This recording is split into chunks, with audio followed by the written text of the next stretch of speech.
साथियों, मकर लग्न बहुत ही संतोषी व्यक्ति होते हैं, बहुत ही संयमी व्यक्ति होते हैं। कभी भी अपनी सफलता का श्रेय स्वयं नहीं लेते, बल्कि पर्दे के पीछे नेपथ्य में रह करके कार्य करना पसंद करते हैं। जब भी इस जातक को चंद्रमा की दशा, अंतरदशा आती है या सप्तम भाव में चंद्रमा का गोचर होता है, इनकी अपने भावी जीवन साथी से भेंट जरूर होती है। लेकिन यदि विवाह में किसी भी कारण से मकर लग्न में यदि आपके देरी हो रही है, कोई प्रयास काम नहीं कर रहा, केवल यदि 7 सोमवार भी आप महादेव शिव पर कच्चा दूध और जल मिश्रित करके अभिषेक करते हैं पूर्ण श्रद्धा से, समर्पण से, देखिए फिर किस प्रकार से आपके लिए एक भावी जीवन साथी, जिससे कि आपकी कुंडली का मिलान भी होगा और आगे का दाम्पत्य जीवन भी ठीक होगा, इन 7 सोमवारों के भीतर ही आपसे जरूर टकराएगा।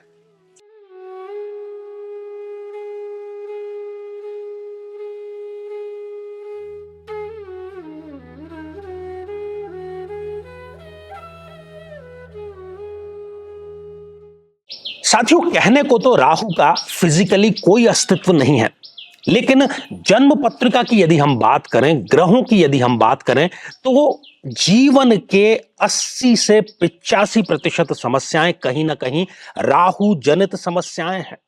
ऐसी सभी समस्याओं से यदि आप निजात चाहते हैं, आपकी भी जन्म पत्रिका में राहु की प्लेसमेंट गलत है और अभी आपको राहु की महादशा चल रही है और वो बहुत लंबी महादशा होती है।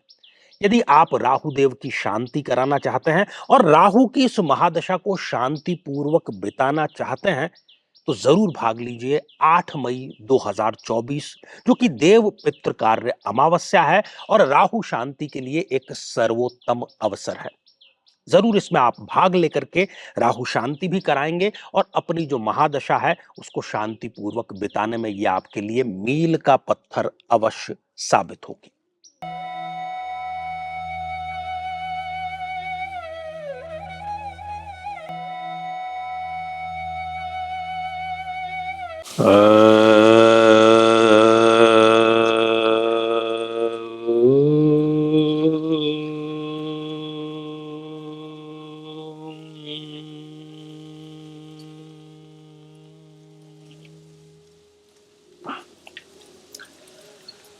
मेरे बहुत ही प्रिय और बेहद सम्मानित साथियों, हृदय की असीम गहराइयों से अभिनंदन, बहुत बहुत हार्दिक स्वागत। साथियों, इन दिनों जो चर्चा है, जिस श्रृंखला पर हम चर्चा करने जा रहे हैं, बड़ी ही रोचक है, खासतौर पर युवाओं के लिए, और वो भी ऐसे युवा जो कि अपने विवाह की प्रतीक्षा कर रहे हैं। उनके मन में ये प्रश्न है कि मैं अपने होने वाले पति से या अपने होने वाली पत्नी से कब मुलाकात मेरी पहली होगी और वो विवाह में परिणत होगी या नहीं होगी। और श्रृंखला का ये आज जो हिस्सा है 10वां, इसलिए आज हम मकर लग्न की बात करेंगे। आपका भी यदि यही प्रश्न है और आपने अपने लग्न से संबंधित एपिसोड यदि अभी तक नहीं देखा है, तो यहां आई बटन में हम आपको उसका लिंक प्रोवाइड करा रहे हैं, जाकर के जरूर देखें, समझें और इसका उत्तर जानें। तो आइए साथियों, एक मकर लग्न की जन्म पत्रिका पर दृष्टिपात करते हैं। 10 नंबर से यह जन्म पत्रिका प्रारंभ हो रही है और 10 नंबर चूंकि मकर राशि होती है और लग्न में ही 10 नंबर का अंक लिखा है, इसलिए ज्योतिष की परिभाषा में यह मकर लग्न की जन्म पत्रिका हो गई। साथियों, मकर लग्न का जो व्यक्ति होता है, चाहे वो स्त्री हो पुरुष हो, संतोषी प्रवृत्ति का होता है, संयमी होता है, अपने आप के ऊपर उसका बड़ा कंट्रोल होता है, हमेशा पर्दे के पीछे नेपथ्य में रह करके वो कार्य करना पसंद करता है। यदि वो किसी टीम में काम भी कर रहा है या उस टीम का यदि वो नेतृत्व भी कर रहा है, तो कभी भी टीम की सफलता का श्रेय वो स्वयं नहीं लेता, बल्कि अपनी कई बार तो वो स्वयं की सफलता का श्रेय अपने आप को नहीं देता है, नेपथ्य में ही रहता है। थोड़ा सा जरूरत से ज्यादा इमोशनल, सेंटिमेंटल और भावुक किस्म का इंसान होता है। यदि ठीक से कोई उसके पास में मदद मांगने आ जाए तो अपना नुकसान करके भी वो मदद कर देता है, खर्च की चिंता नहीं करता। तो इतना अद्भुत और बहुत ही सुंदर लग्नों में से एक मकर लग्न। जैसा कि यदि आप ये श्रृंखला देख रहे हैं, हमने पहले भी इसके बारे में चर्चा की कि हर एक ग्रह को हमारे जीवन का कोई विभाग दिया गया है और वो हर लग्न में अलग अलग है। तो जहां तक प्रश्न शादी का है, दाम्पत्य जीवन का है, तो इस मकर लग्न की जन्म पत्रिका में चंद्रमा देवता को, जी हां, क्योंकि वो सप्तमेश हैं, सप्तम भाव के लॉर्ड हैं, तो चंद्रमा के पास में ये डिपार्टमेंट है कि विवाह कब होगा, सही समय पर होगा, नहीं सही समय पर होगा, क्या दिक्कतें आएगी। तो सबसे पहला पॉइंट तो यही है कि जब जब भी मकर लग्न के किसी भी जातक या जातिका को चंद्रमा की दशा अंतरदशा आती है या सप्तम भाव में चंद्रमा का गोचर होता है, इनकी अपने भावी जीवन साथी से भेंट जरूर होती है। और वो भेंट यदि ये ठीक से कुंडली मिलान करके करते हैं, आगे किसी प्रकार की कोई छोटी बड़ी प्रैक्टिकल दिक्कतों को भी यदि ये पार कर लेते हैं, तो विवाह भी इनका संपन्न जरूर हो जाता है। पहला पॉइंट। दूसरा पॉइंट, इसके लिए आपको सप्तम भाव पर दृष्टिपात करना होगा। सप्तम भाव, जहां पर कि आप 4 नंबर का अंक लिखा हुआ देख रहे हैं, इसको सप्तम भाव कहा जाता है। यही दाम्पत्य जीवन का, शादी का, विवाह का, मैरिटल लाइफ का भाव होता है। तो इस भाव में आप देखिए कि क्या आपके कोई ग्रह लिखा हुआ है।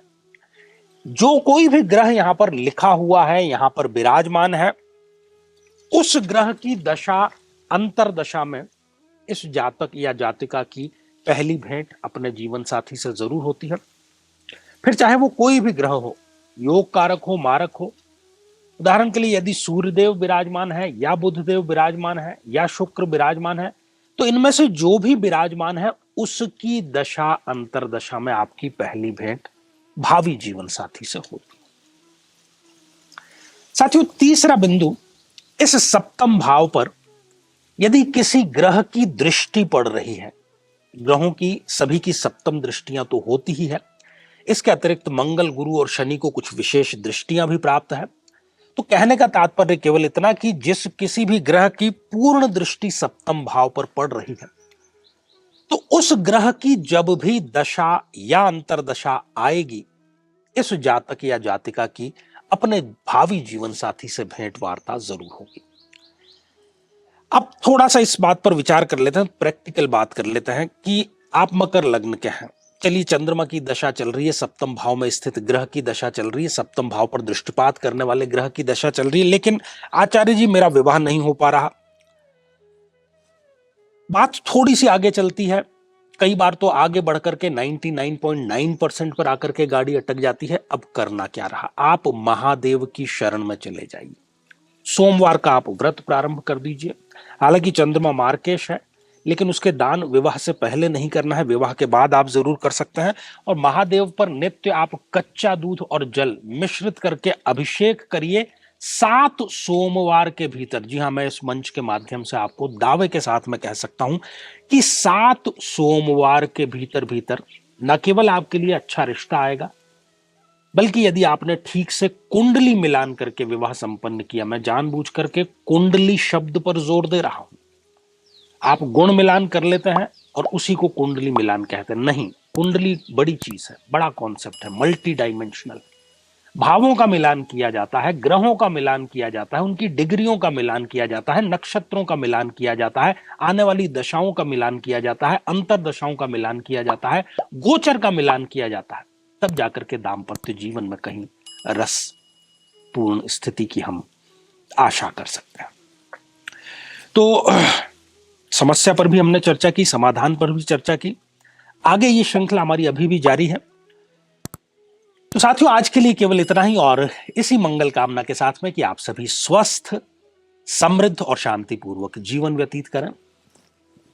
नमस्कार।